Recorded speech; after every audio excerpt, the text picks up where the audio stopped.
함께 기도하겠습니다. 주님 감사합니다. 새 하루를 시작하는 우리 성도들의 삶을 축복하여 주옵소서.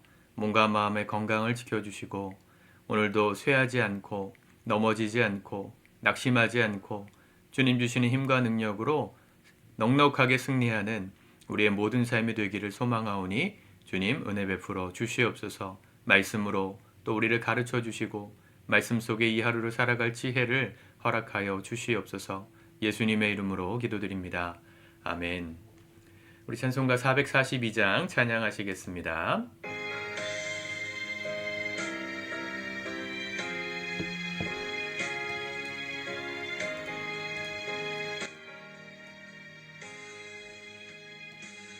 저장 믿고 위에 있음 아직 맺혀 있는 그때에 귀에 은은히 소리 들리니 주 음성 분명하다. 주님 나와 동행을 하면서 나를 친구 삼으셨네. 우리 서로 받은 그 기쁨은 알 사람이 없도다.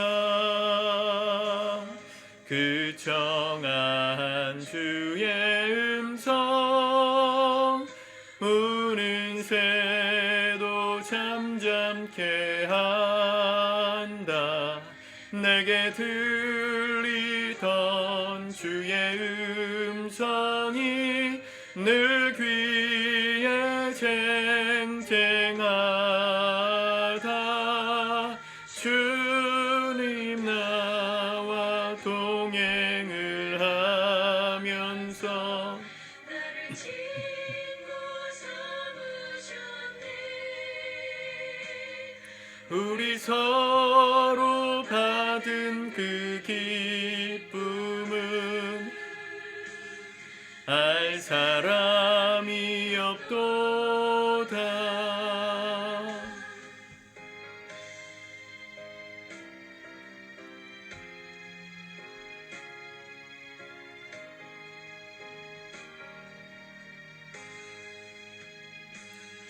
밤 깊도록 동산 안에 주와 함께 있으려 하나.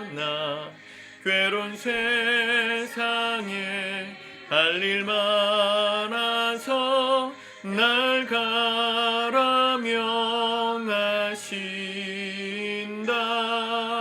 주님 나와 동행을 하면서 나를 친구 삼으셨네. 우리 서로 받은 그 기쁨은 알 사람이 없도다. 아멘. 오늘 하나님 말씀 욥기 29장의 말씀입니다. 먼저 같이 읽고 묵상하도록 하겠습니다. 29장.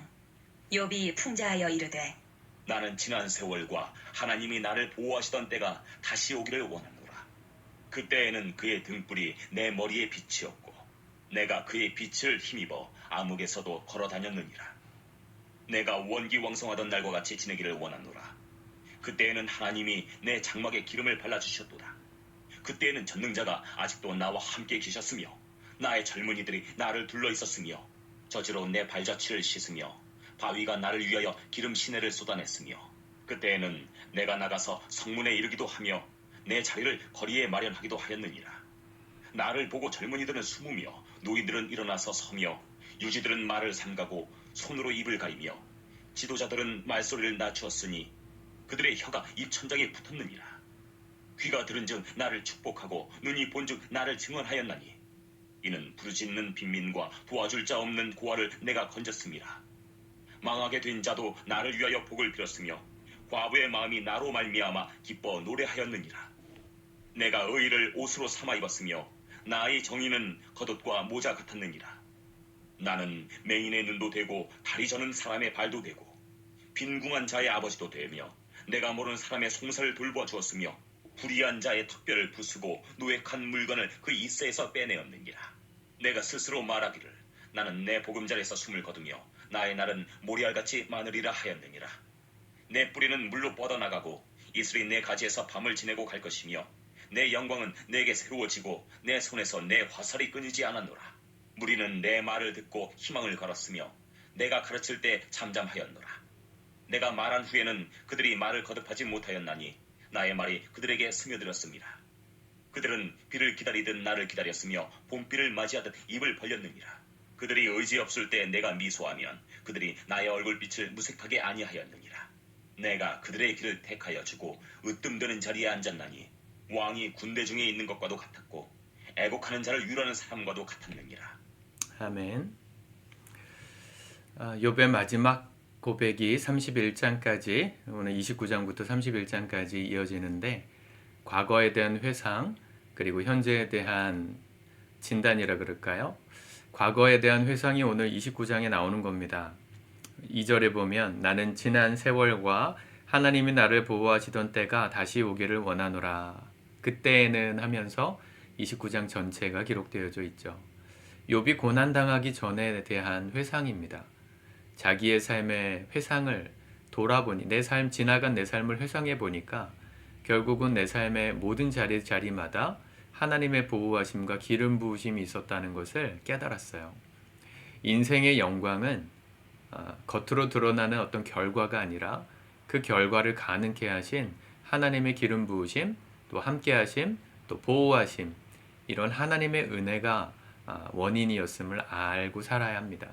여러분들의 인생에 추수감사 기간을 맞이해서 우리가 지난 주일에 함께 목장에서 1년 동안 주신 감사의 은혜들을 나누셨으리라 생각하는데 우리에게 주신 은혜의 고백들이 나의 실력에 대한 자랑이 아니라 하나님을 향한 은혜에 대한 감사였기를 축복합니다.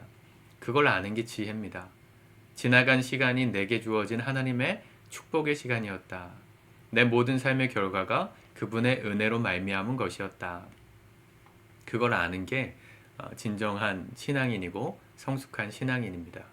욥이 이제 모든 불평을 내려놓고 하나님의 은혜들을 기억하기 시작합니다.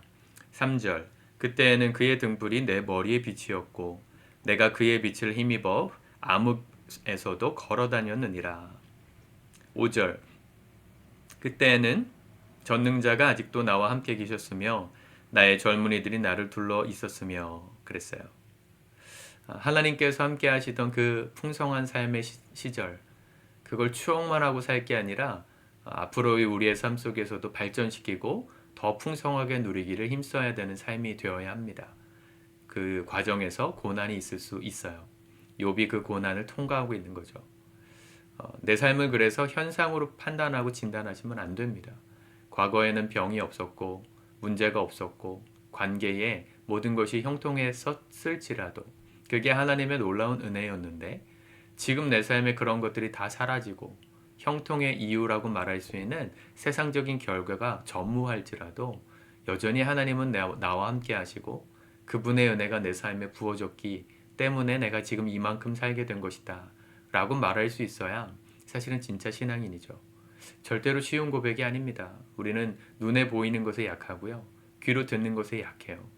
내 눈에 보이는 내 삶의 현상이 무너져 내리는 것을 보는 건 괴롭습니다. 고통스러운 일이거든요.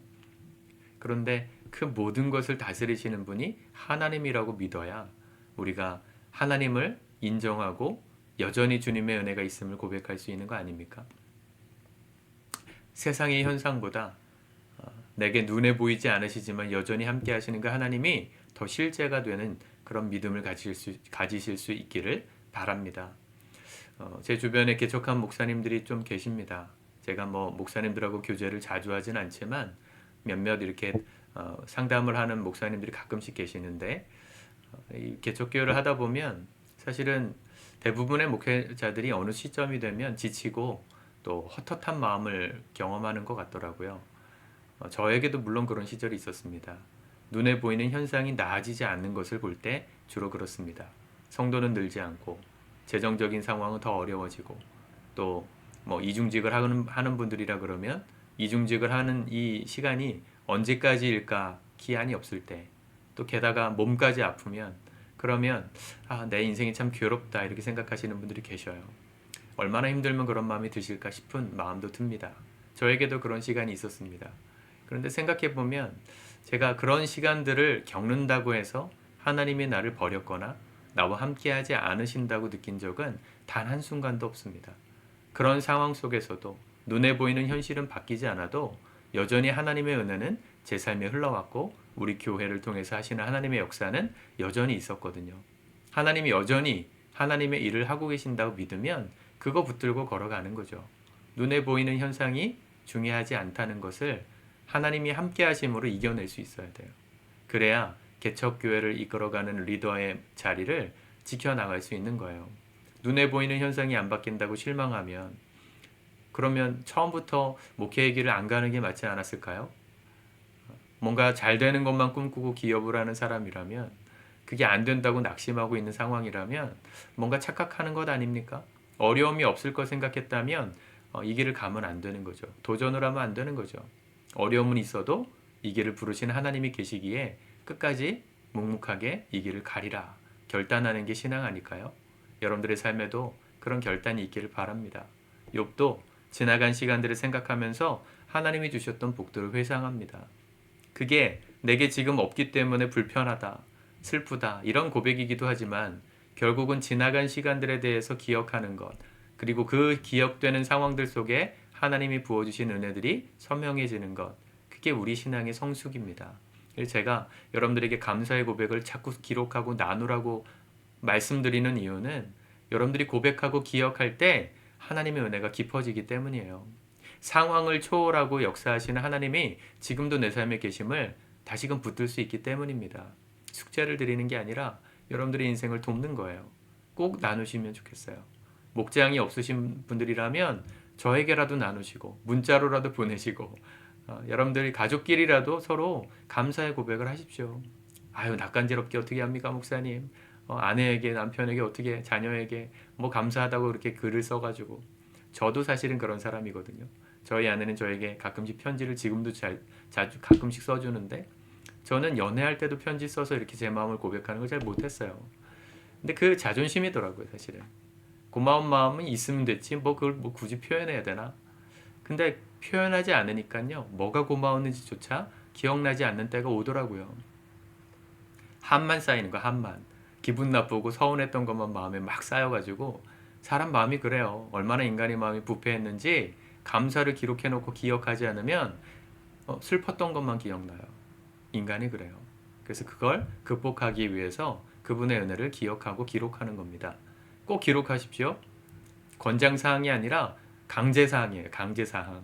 여러분들의 인생의 행복을 위한 하나님의 강제사항 꼭 기록하셔서 이제 화요일 아닙니까?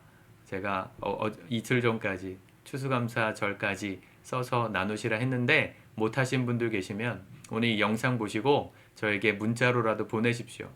저에게 보내기 좀 그러면 가족들끼리라도 공유하십시오. 남편에게, 아내에게, 자녀에게, 부모에게 감사했습니다. 이 모든 순간 하나님이 함께 하셨음이 저에겐 깊은 감사입니다. 고백하십시오. 여러분들의 인생이 풍성해질 겁니다. 욥도 지금 이 모든 고백들을 통하여서 본인의 마음이 풍성해지기 시작했어요. 하나님으로 이제 채울 준비가 된 거예요.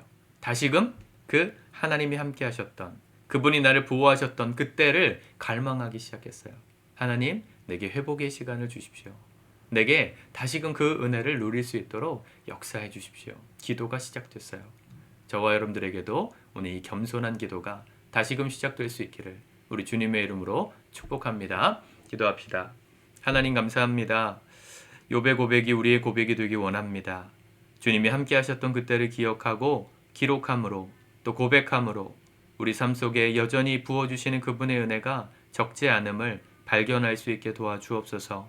그 풍성한 은혜가 오늘도 나의 삶의 현실을 초월하시는 하나님의 은혜로 신실하게 부어지고 있음을 경험하고 깨달을 수 있도록 축복하여 주시옵소서. 우리 사랑하는 가족들에게, 교회 식구들에게, 또 신뢰할 만한 주의 종에게 함께 감사의 은혜를 나누고 또 공유할 때 우리 성도들의 마음에 지나간 시간들에 대한 감사가 풍성하게 일어나게 하시고 앞으로 누릴 새롭게 하실 회복의 때를 더욱더 갈망하고 사모하는 그 놀라운 은혜가 오늘 풍성하게 일어날 수 있도록 우리 모두의 삶을 축복하여 주시옵소서.